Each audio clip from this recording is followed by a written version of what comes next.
Well, welcome to episode 168 of Awkwardly Awesome Podcast.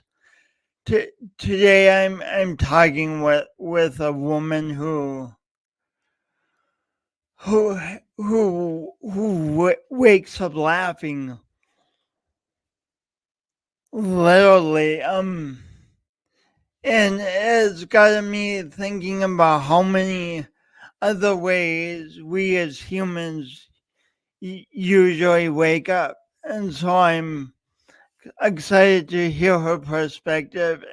Oh, and she's a return guest. She's an awkwardly awesome podcast alumni. So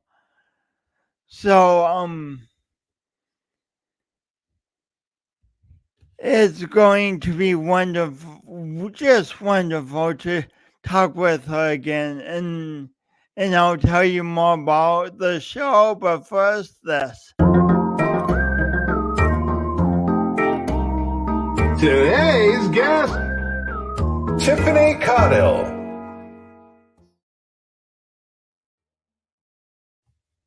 Hey, welcome back. In describing herself, Tiffany Caudill says, I have traveled far and wide searching for answers to one question. Can laughter save lives? During my quest, I did answer this question, and the answer is yes. Laughter does save lives, and it saved mine. Tiffany has come up with a morning routine called Wake Up Laughing, or wolfing for short. About the power of laughter in her life, Tiffany says laughter became a life jacket that helped me float during storms of stress-induced depression. That sounds wonderful to me. Please help me welcome Tiffany back to the show. Yay! Yay! Oh, so good to see you again. Thank you. Well, really amazing to see you, my friend. I'm excited to talk about chapter 2 of um of laughter and also healing our lives. Yeah. It's such a sacred and beautiful subject. Thank you. But first, I'm realizing that we didn't talk much about your childhood last time we spoke, and I think it's important to talk a little bit about it, cause like when people are good at something, it's kind of easy to say, oh, maybe they've always just been that way. So were you born laughing? No, actually, that's an interesting question. I was born sucking my thumb. My mother actually said I had a callus on my thumb. And that's When you were born? yeah, honestly, the journey of that might come to find out, my mother was abused while she was pregnant with me. She was physically abused by an alcoholic husband, my father. And I would assume that I was born very quiet. I needed a soothing mechanism. The research shows that women who go through trauma while they're pregnant, it affects the fetus. And so that's an interesting question. I was not born laughing. No, I was born to be quiet. I remember I had to be quiet because I was afraid I was going to disturb the monster. And that was, the alcoholic. And so I was very quiet and very shy. Sometimes I'd be in the car and my mom's like, "Oh, I forgot you were here." It's just Hmm. very quiet. Didn't have much to laugh about. So those sound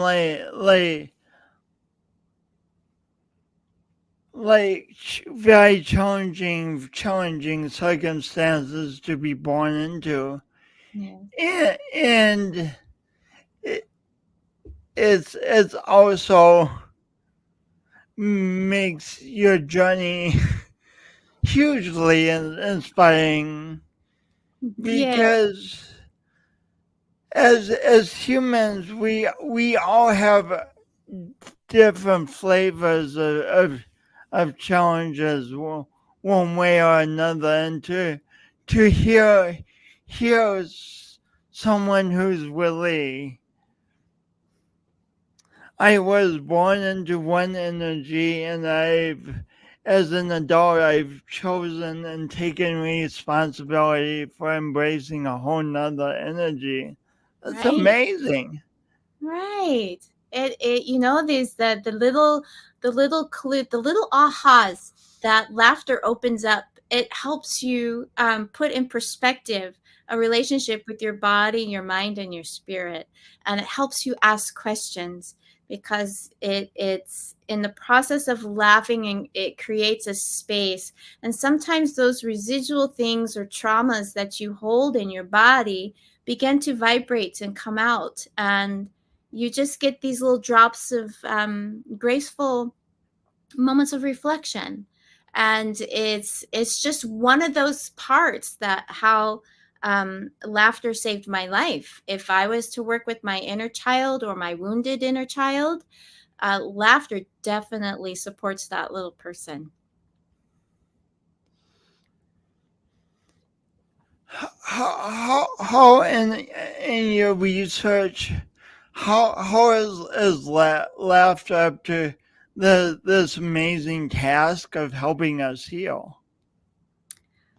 Well, could you refine that question for me again? Thanks. It sounds like laughter has enormous benefits Mm-hmm. to to help humans heal, but so often it's taken more for granted. Mm. How can it be such powerful healing?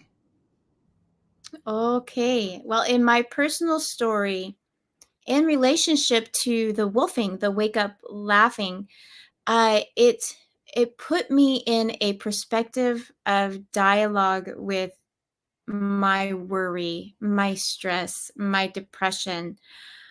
I started this process. I started a laughter process very intentionally about 3 years ago, and through the stress of kind of being born into an alcohol family. I never became alcoholic, but I was very codependent and an enabler because my partner also had alcohol problems.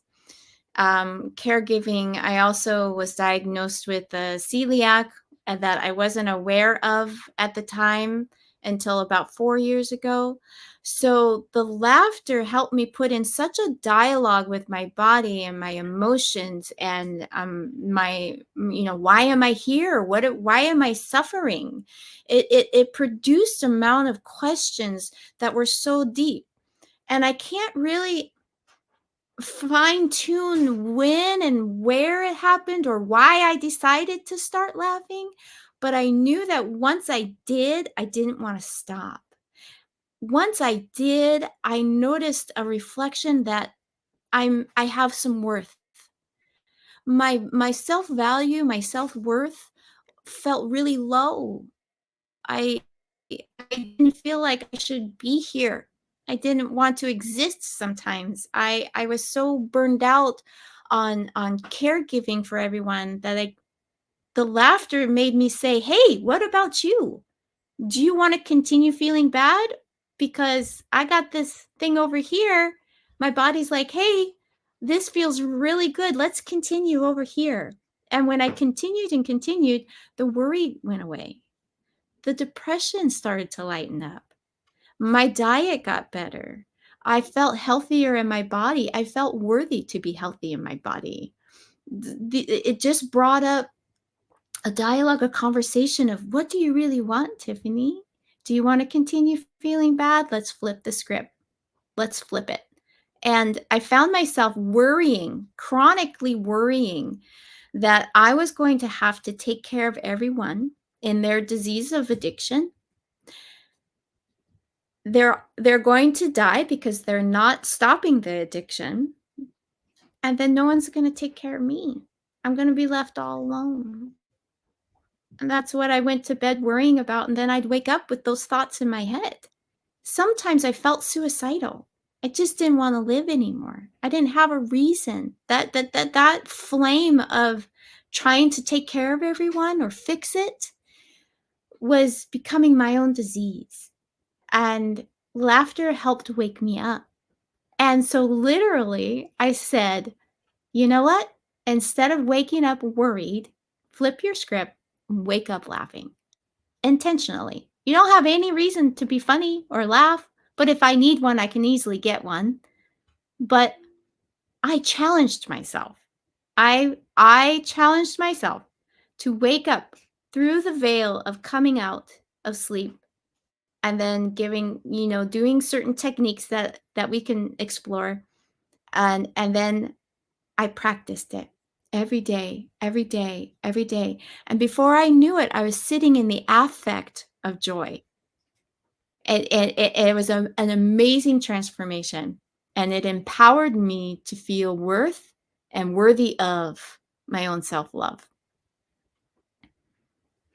You were sitting in the what of joy?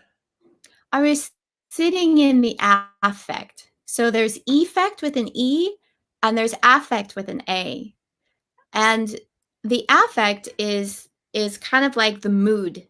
And in this mood, I sit in the affect of the mood, and it's going to reflect my world back to me. Because so if I'm sitting here worried and grumpy through the day, I'm kind of going to sit in the affect of being moody or grumpy. I'm going to see things that are going to make me grumpy. But if I sit in the affect of joy or love or happiness, I'm going to see things that are more joyful to me. And that's the affect. The effect is things that, this commercial affected me to go buy this product. So they're a bit different. And laughter put me in the seat of affect. So am I understanding right that your reality was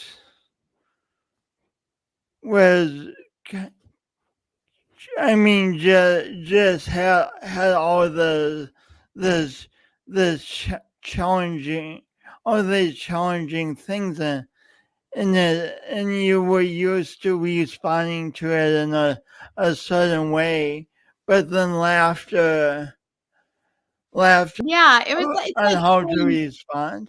it's like when you play a board game and you get out of jail free card.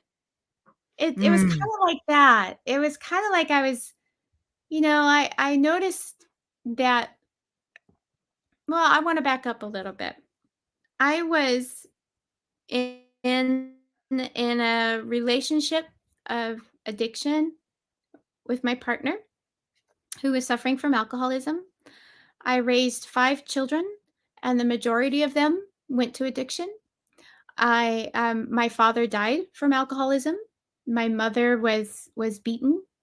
She was not an alcoholic, but she had to kind of make her husband happy and drink with him sometimes. I was caregiving for Alzheimer's.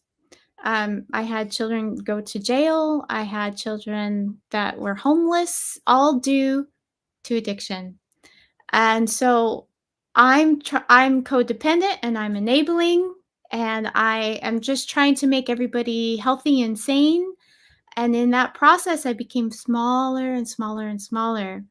And growing up with my mother's not having a positive value for her own self, I felt that too. I identified with her female, and it was modeled to me that you just give and you caretake and you modify your environment so you're safe. And that's what I was doing with my family.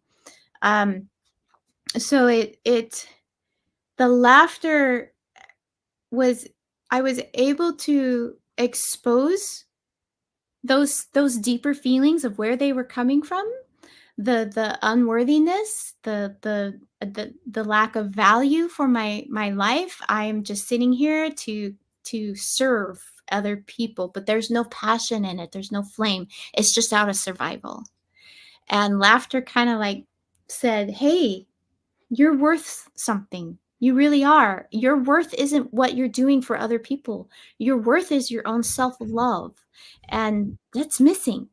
It was interesting to see um, that in the process of the laughter, the worry went away.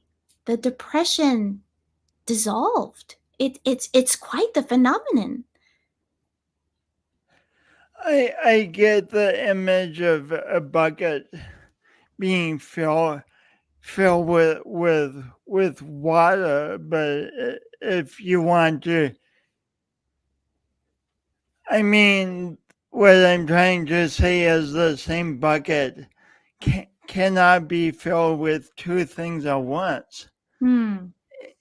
And it sounds like once you filled the bucket with laughter and joy, some of the other stuff It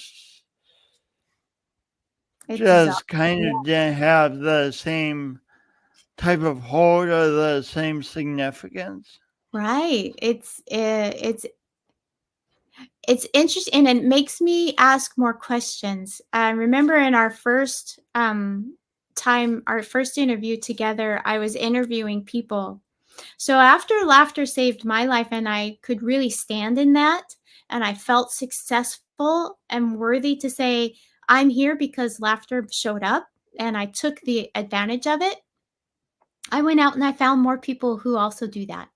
And I discovered that we're born with this ability to acclimatize stress. There's even research out there that suggests that when we're in the process of waking up, we have the cortisol awakening response. That's our body's natural way of turning on our alarm clock and getting us ready for the day. Sometimes, So we even wake up naturally with a cortisol yes, we have. response. Yes, it's the same gland in our body that produces melatonin to put us asleep. We produce cortisol to wake us up. And sometimes people go into overload and it causes anxiety. And there's research out there that says or suggests that laughter, and I'm going to throw my own words in there to simplify it. It digests the cortisol in our body. This laughter thing that we're born to be able to do is like an antidote. It's an antidote to the stresses that we have to deal with here in our earth school. It's our antidote, it's our medicine. It's a way to be able to acclimatize the cortisol. So when uh, in the process of sleep, we feel our body. We hear, our ears turn on. We might smell something. We can feel or taste the tongue in our throat. The thoughts come in. The emails we forgot to do, or the person we have to connect with, or the argument that we had the night before, or the weird dream we're trying to make sense of. It's stress. It's a natural way of like our body has a natural way of feeling the stress hormone so we can be ready to know where our environment is. So when we come out of sleep, we're like, is there a tiger anywhere? Should I move? Should I be still? And so we're thinking of our, am I fight or flight right now? Where am I at? Am I safe? And then we know that there's really no tigers in our life anymore. But those tigers have turned into those emails or the things that we need to do, the to-do list and things. So as the thoughts come in, they can trigger the cortisol to go a little bit higher. The adrenaline kicks in and the alarm goes off. The kids are yelling. I'm late for work. There's all of this mirage of all kinds of tigers now in our life that accelerates the stress response. It consumes us, and then we sit in the affect, the seat of stress. And we see the stress in our life more and more and more. So in the process of waking up laughing, I'm sitting in a seat of joy. And I'm dissolving or digesting or using the fuel of the cortisol that is waking me up naturally. This is a normal thing. I'm using it to sit in the affect that now I can find things that are funny. Now I can find things to smile more about in my day. And it was a beautiful aha moment. It literally changed my life. I can deal I'm with all curious. stress. Would you just give a baseline definition of what cortisol is? Cortisol is our body's natural stress hormone that is also related to adrenaline, and its primary I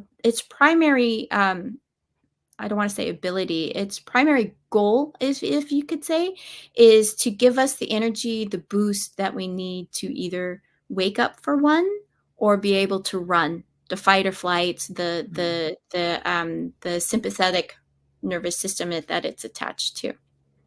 It helps us move the energy of whatever we're going through in the moment. So cortisol is a natural part of us. Thank you for that. That's a beautiful description. So when you wake up laughing, what do you laugh about? It's not like, I mean, something. I assume there's like nothing that's instantly funny in the morning. Right? It's tricky. And so I came up with a process. There's different techniques. One is the long yawn. When you're coming out of the veil of sleep, you're going to feel your body. It might be in pain. You might feel the blanket or a lump or bump. You just become more aware. You wake up. And so you feel your body, and a yawn, a yawn is like magic. What does it really do? It stimulates our vagal nerve, and the vagal nerve turns on that parasympathetic. So it makes you feel automatically safe and good. And the long yawn is when you're in bed and you take this big breath. And you can yawn, it's okay. You take it and you hold it, you squeeze your body, it feels so good, and then you make silly noises. It's just silly. Sometimes those sillies just trigger, like, oh my goodness, and you have a little giggle. So that's the first technique. When you come out of sleep, you start to move and feel. Maybe your eyes haven't even opened up yet. The second technique would be a hug and roll. You're waking up and you might roll side to side. You might give yourself a pat or a hug.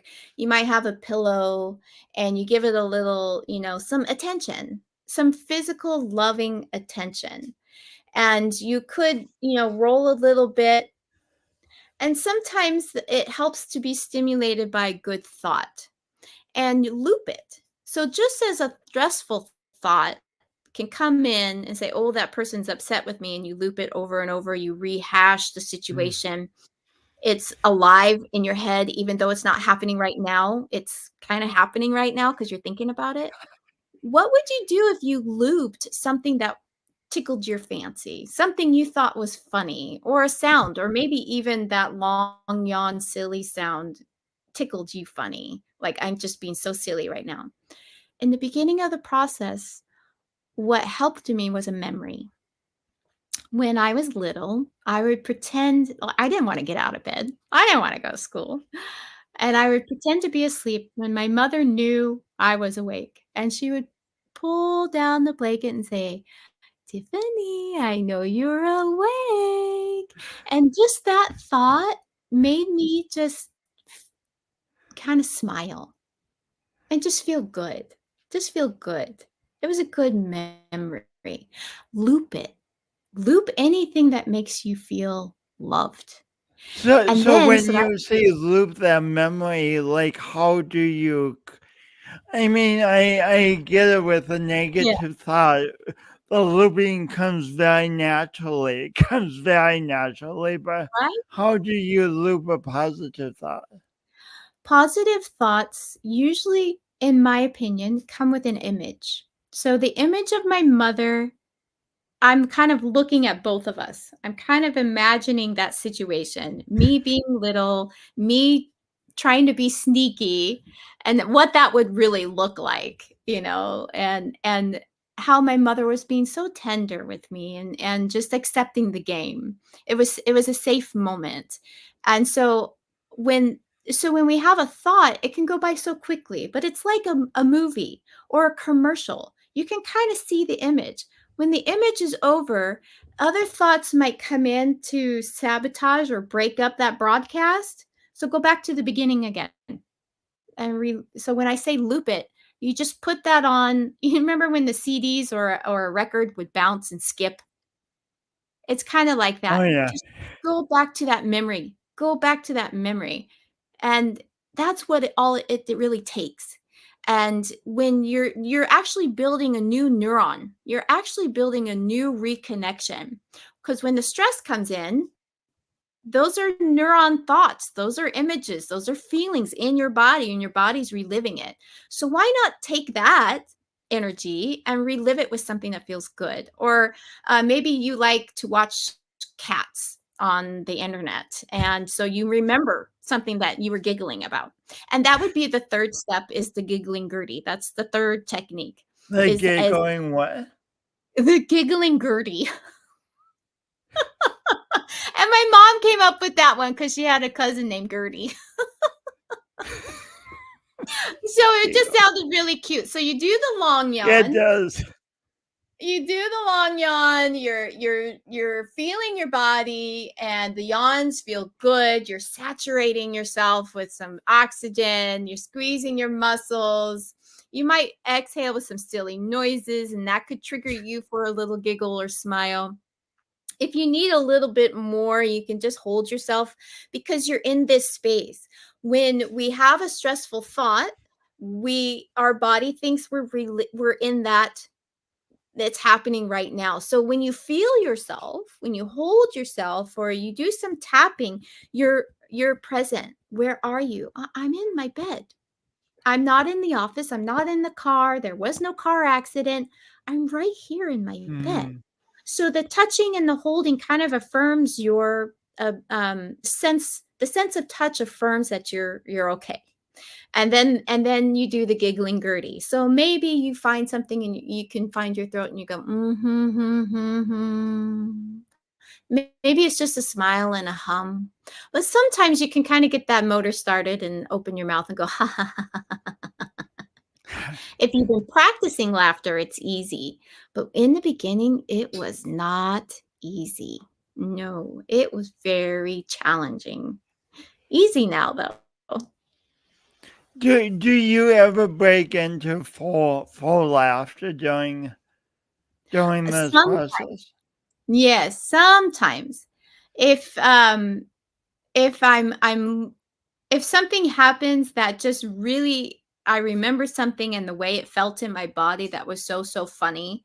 There's a laughter buddy, and he does a thing where you breathe in, you put your arms out, you breathe in, and you let go, and then the next time you breathe in, you snort. And it just made me laugh so hard. And I woke up and I'm like finding a loop to get stuck in. That one was one. And I just started rolling. That hug and roll and the giggling Gertie was all just like, it was ridiculous. It was just ridiculous. And people come and go, what's wrong with you? Everything is fine. Even better.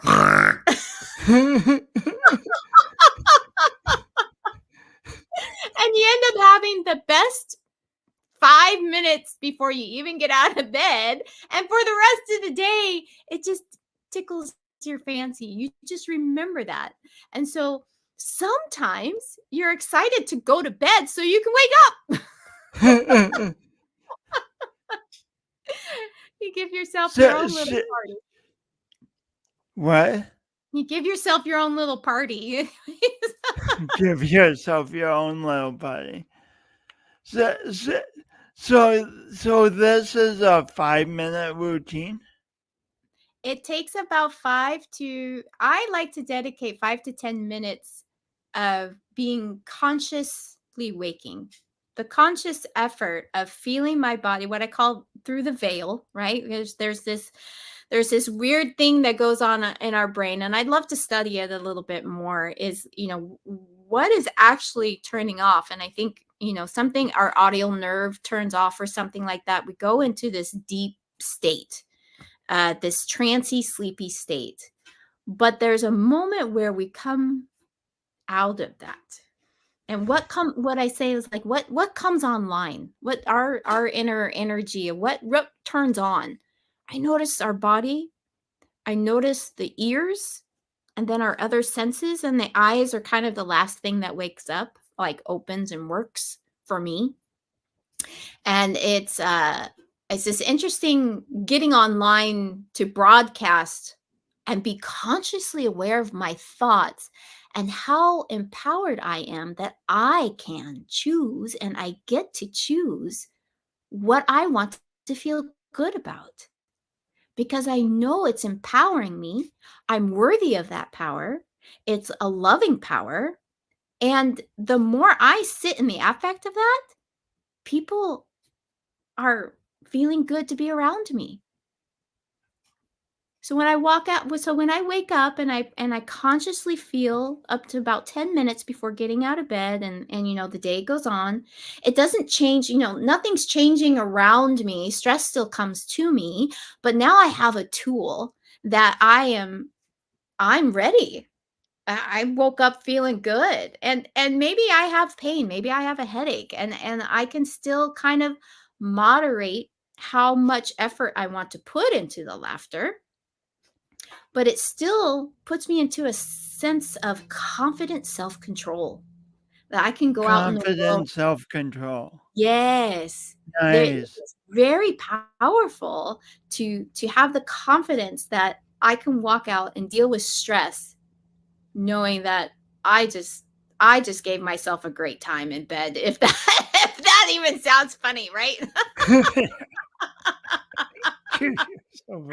Nice.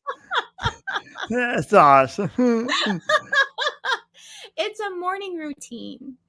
And so speaking of morning routines, I've noticed this on so many good things I've heard over time.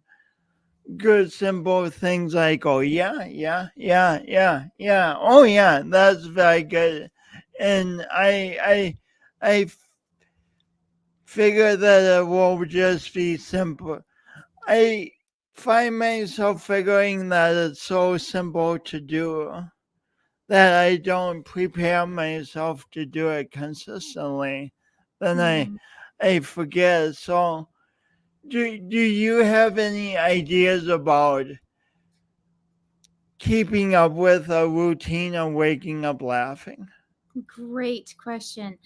Waking up laughing, wolfing. So the acronym is WULFING. Wake up laughter fun in now gratitude. Wolfing is a gratitude practice.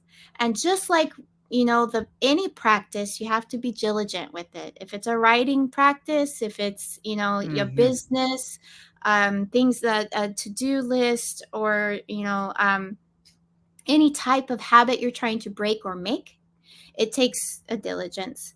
So you have to kind of be in a space of knowing yourself of what works best.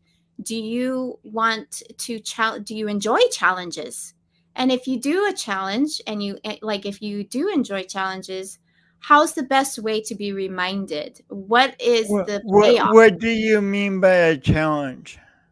Well, if you find that to stay on a morning routine challenging, what is the best way? Do you need a reminder note? Do you need to write it down? Do you need a visual? Do you need accountability? Do you need a partner to help you?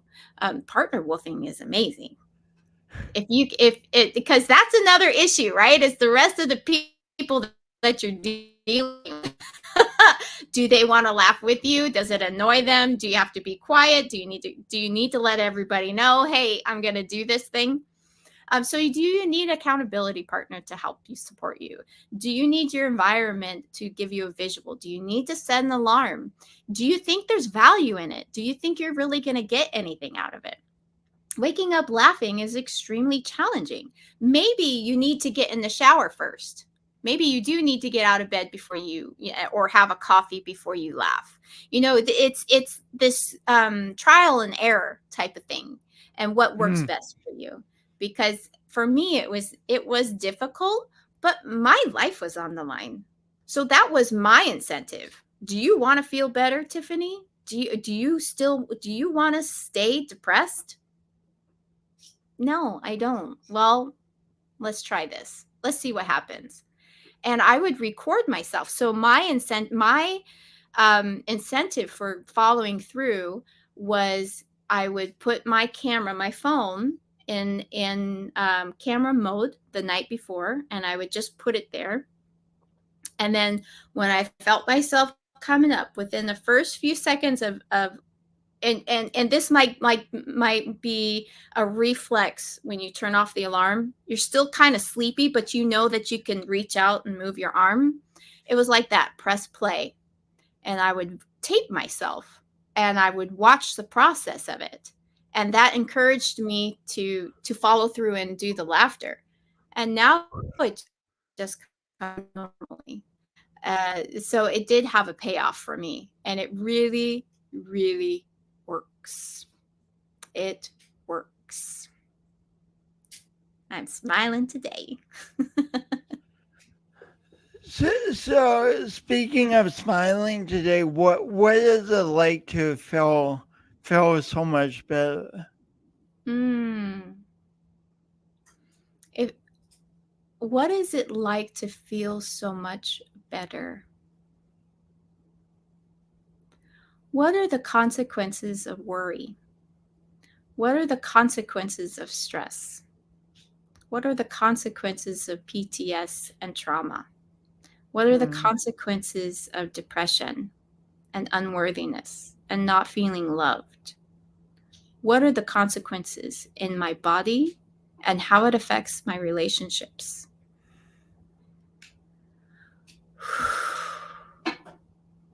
What are the effects of feeling joy and happiness, feeling closer in confidence, and having a grounding tool? What are the effects of making healthier choices because it just feels good, but also it fosters deeper connection, deeper relationship. It fosters the affect of how people respond to you. If I'm in a grumpy, negative mood, nobody's going to want to give me, maybe nobody, I'm just going to assume this, maybe nobody wants to really hear what I have to say. Maybe I'm not going to feel seen and heard and validated. So when I sit in the confidence of it, I don't need to be accepted anymore. I don't need to find that how this person is feeling about me. That's not my drive anymore. My drive is that I am feeling healthy and good and confident, and I get to be happy with passion about the things that I like to do. That fuels me. And then the after effect or the ripple is that people are like, "Oh, tell me more about that. Oh, I love your energy. How are you doing that?" People are attracted to want to know, "Hey, I'm not feeling so good. What do you do about that? Why you feel so good?" It's this interesting intrinsic value that just flowers out and you just smell good. Your face smells good.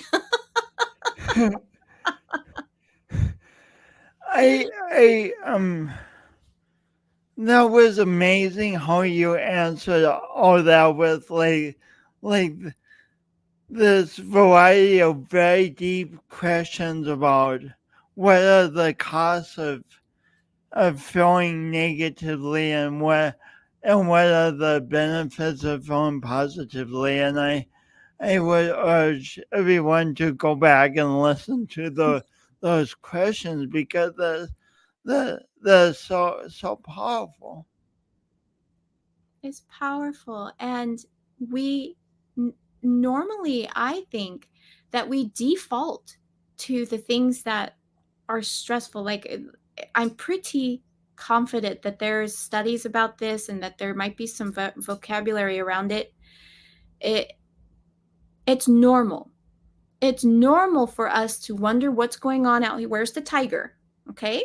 Because we don't evolve very, very fast. We're mammals in a predatory world. And so our brain, is already geared for that. Our bodies are geared for that. So it's very normal to have a worry, how do I make my pod as safe as possible? But our world is different now. There seems to be more stress. So it might feel more normal to feel stressed out and not so normal to be carefree. Is that what everybody's looking for? Do we run around on this planet always looking for the next dopamine? Always looking for the next, how can I feel good? It's already inside. If you're looking for the next dopamine, you go to your first drug, and that's laughter. Because laughter is going to pump out those endorphins and the dopamines and the serotonins and the oxytocin. That love hormone, that's all we're looking for every day. So why not start with the insides of you, your own pharmacopoeia, and then the reciprocal of it, right? And it just feeds and it grows. It's like looking at a wonderful rainbow. You're just in awe of it. And you're like, where is it? Where is it? It's transient. You can't really grasp it, but you can create it. You can create feelings. And that's all we really want. We just want to feel good. Yeah. There's What you're talking about sounds so deeply empowering. It's the truth. It's my truth. What would you what words of encouragement would you give someone listening who feels deep in codependency and feels deep in constantly doing for other people, but not taking care of themselves the way they will want to? I support overwhelmed caregivers with a self-care routine. And part of that routine is wolfing, some morning routine and waking up laughing, which is highly possible and very probable because I did the experiment on myself and I have the evidence of it. In fact, I made a webcast about that process, and I created a video of my 2.5-year journey of how it's done. And other people are doing it, and they're also having some really positive effect. Another part of the routine is the action plan. Create an action plan, create some goals, the things that you desire in your life. You're important enough to know how to get there. So make the action plans to get them, and then an exercise routine. You know, whatever your ability is, moving your body, being in tune with this body mind, because it's the vessel that's having this experience. So my advice is, especially for caregivers who extend themselves, who kind of get placed number two, like they're already expect. Sorry, that's effect that my computer does. Here, let me get sidetracked for a second. And this one. So your computer does this when you make certain motions? Yes, it's a weird filter. I'm sorry, I digress. I mean, that was wonderful. Yeah. It was cool. Oh, even this one. Oh my gosh. I know. I'm sorry. So my advice is that when you want something bad enough, you can get it, because you get to. You have the power to. You have the ability to, and ask for help, ask for support, reach out, talk to other people, get the support that you need. It's okay. It's okay. I think we're living in a beautiful time right now where people are interested in feeling better. Where, you know, instead of going to the drink. Well, you cut out a little bit. You think we're living in what? I think we're living in a time where people want to feel better. They're noticing what makes them feel bad, and they're going to go through a journey of searching for what makes them feel better. That might be alcohol or drugs or sex, or, you know, things out, reaching and grasping for things that are outside of them. But I'm here to testimony to you that all that you have is already inside you. You were born with the ability to laugh, because it'll alchemize you to the stress that's going to come. It's already there. All you have to do is tap in. And if you need support, there's people that will help you. Yeah. Alchemize is such a beautiful word. Can you say it just, as a poet, it just is just this luxurious sounding word. Can you say more about the magic of self alchemy? Yeah, alchemy. It's an older word, and from what if my memory is serving me right, it's turning something that is this material into another material. It's about taking the elements of them and making it something of value. Maybe there's the term gold, like taking the wood and turning it into gold or something. But in my story, the alchemist is me. I am the person that alchemizes something. And that something that I alchemized was my depression, my mood, my attitude, my resolve. And what I also call is flipping the script, is a lot like alchemy. I took stress and flipped it into something that was yummy. And funny, the word stressed, STRESSED, is a backronym word. If you flip it around, it spells desserts. So I literally took some stress. I never knew that. That's amazing. I alchemized myself, my mood, my attitude, the way that I wanted to be. I was tired of searching through other people some peace of mind. They were all off being stoned and high and getting in trouble and spending massive amounts of time and money just to inflict themselves with layers of death. Like, why are you living to die like that? I don't want to do that. I want to live. And if I am born with the ability to be an alchemist, and I am born with the ability to use this spiritual tool of laughter. Why am I born knowing how to do this? Why can't a sweet old baby just laugh and smile? What does that mean? Where does it come from? I don't know really, but I do know that I have access to it. It was given to me. I have it, and I can get it, and I can use it for what it's worth. And it's gold. It's gold. It saved my life. And I'm just here to spread the wealth. Imagine you got gold coins all over the place. Would you just leave them there? Or would you pick up every single one of them? You just said you wanted to live to live. You want to live to live. It's a beautiful phrase. Thank you. It's we suffer.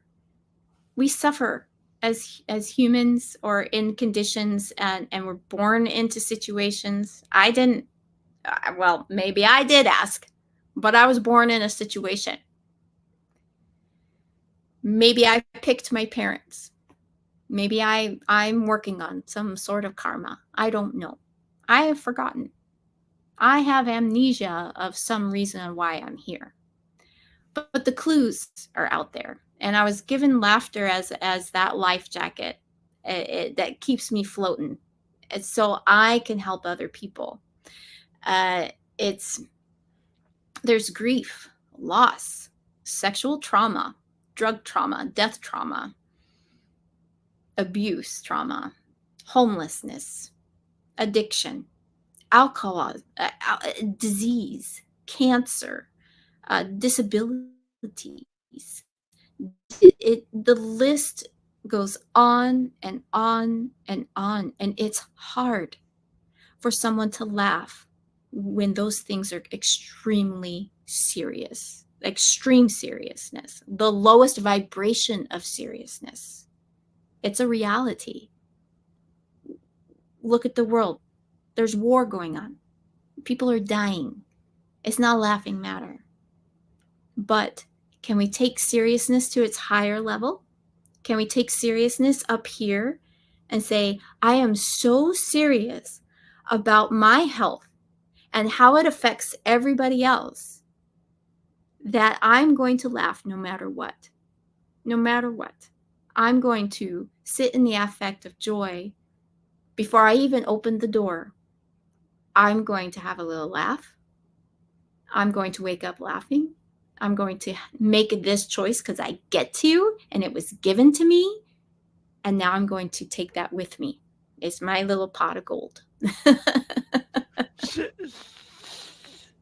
So laughing to you is very serious, and that is very purposeful. It's a decision.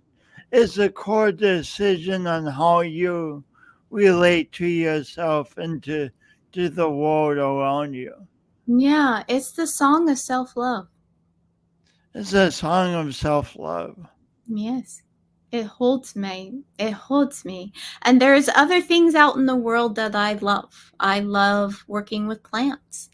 I love communicating with people. I love working with children. For 20 years, I was a preschool teacher.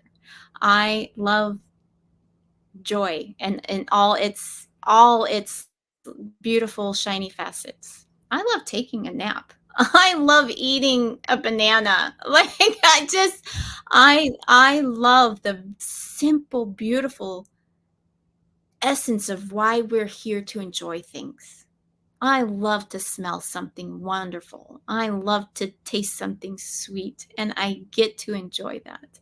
That's a blessing, and it's something that is that reciprocal feeling again of the attitude that laughter affords to me. And it becomes the song, it becomes the fuel, it becomes the passion that if I can sit in that and take it with me, life is easier. Life is more graceful. The miracles start to shine brighter. And you're like, wow, I am so thankful. I am so full of gratitude. Thank you, thank you, thank you, laughter, for what you have afforded me in the lyrics of your love. Wow. Wow. So an important question just occurred to me. When you were in the middle of the winter, the cold, the winter of your depression and everything, did you have a glimmer that you would feel like you do today? Did you That, know you were headed to where you are now? that's a really good reflective question. Let me think about that for a minute. I don't think so. It was purely an experiment. I didn't do it to really share with anybody. I didn't pursue it. It was a very it was a lifeline. Like I was digesting how it was changing my feelings for the day. Instead of, I noticed right away that I stopped the worrying.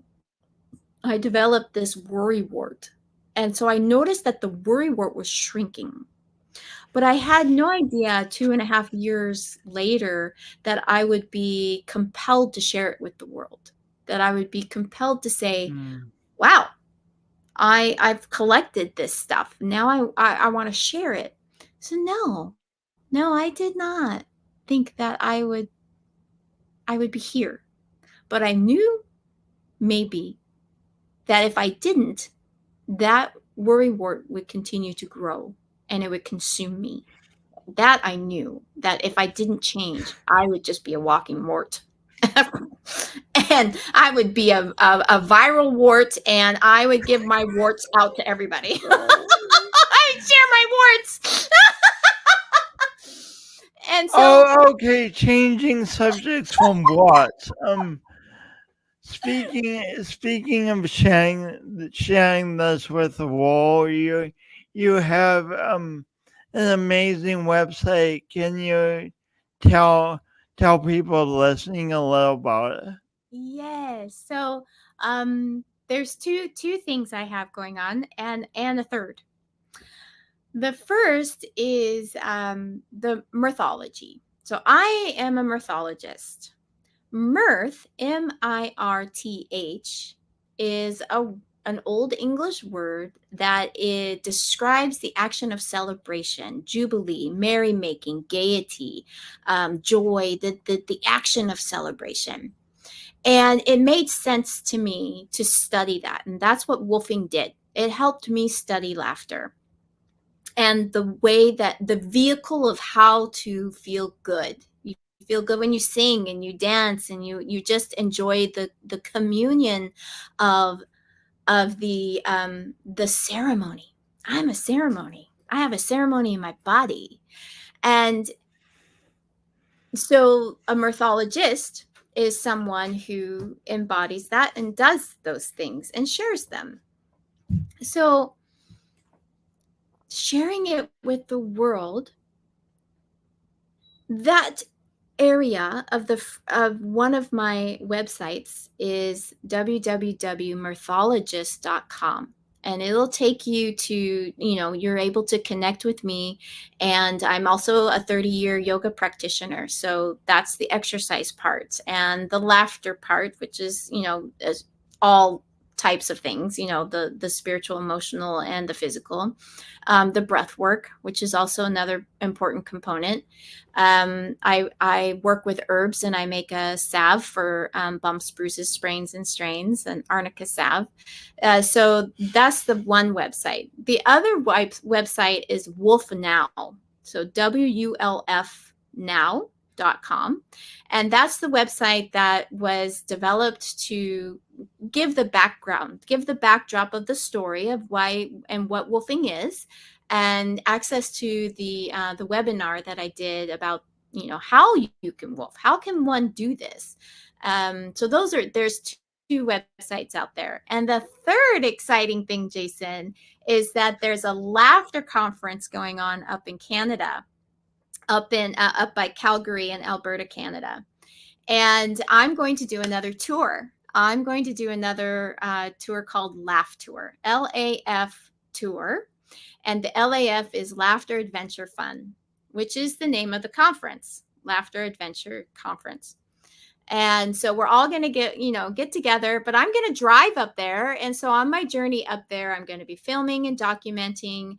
And instead of the question of did laughter save your life, it's more how does laughter give you a sense of adventure?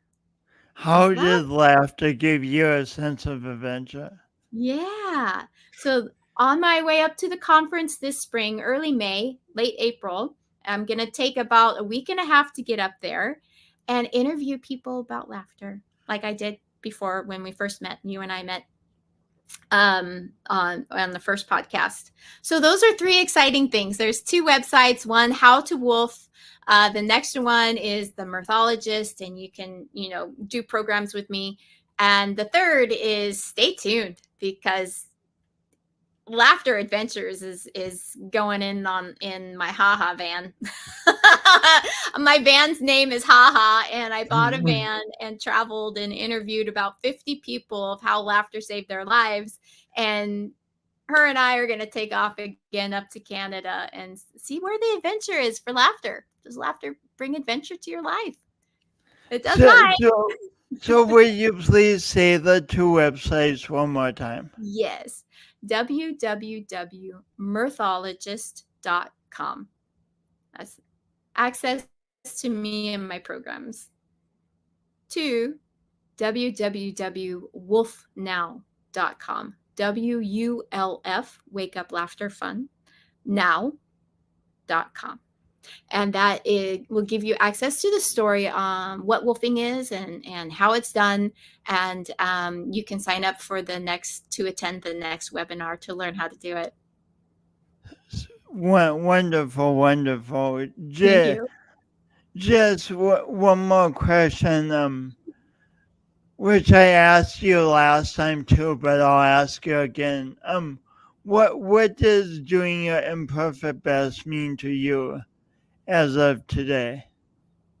Doing my imperfect best means to me today that I'm a real person and I am worthy of self-love, self-care. I am worthy to sing in the song of laughter. I am worthy of being seen and heard. No matter, I don't want to be perfect. I want to make mistakes. I do. I want to learn from them and I want to be blessed by them. I don't want to be perfect. So being my imperfect is pretty perfect. What was the last thing? I'm sorry. Being imperfect is pretty perfect to me. I love that you said I want to learn from mistakes and be blessed by them. Wow. Thank you so much, Tiffany. It's been very, very inspiring to talk with you. On Facebook, there's two pages. There's my profile, but I have a Wake Up Laughing page where I am still going live on film within the first few minutes of and showing that whatever laughter is, whatever's happening in my morning. And I usually just go on for a few seconds. And then there's another page where I'm posting the interviews, and it's called Haha Laughter Van or hashtag Haha Van. If you hashtag Haha Van, you'll be able to access all the interviews of how laughter has saved people's lives. Cool. Thank you so much. Thank you. It's so great to be with you again. Yeah. Great conversation. Thanks so much. Oh my goodness, that was amazing. And I'm always being reminded of new things as I do this podcast, and one is like conversations. One that I was reminded of today is that conversations accumulate. Like Tiffany and I had a great conversation last time, but this one was even much more impactful than that, and just phenomenal wisdom and resilience and techniques that Tiffany has to share. It's so great. Thanks for tuning in, and tune in for another awkwardly awesome podcast next week. And remember, you are the best and only you in the world. You are so worth it. So celebrate yourself. So celebrate your sacredness. And talk to you next week. Thanks.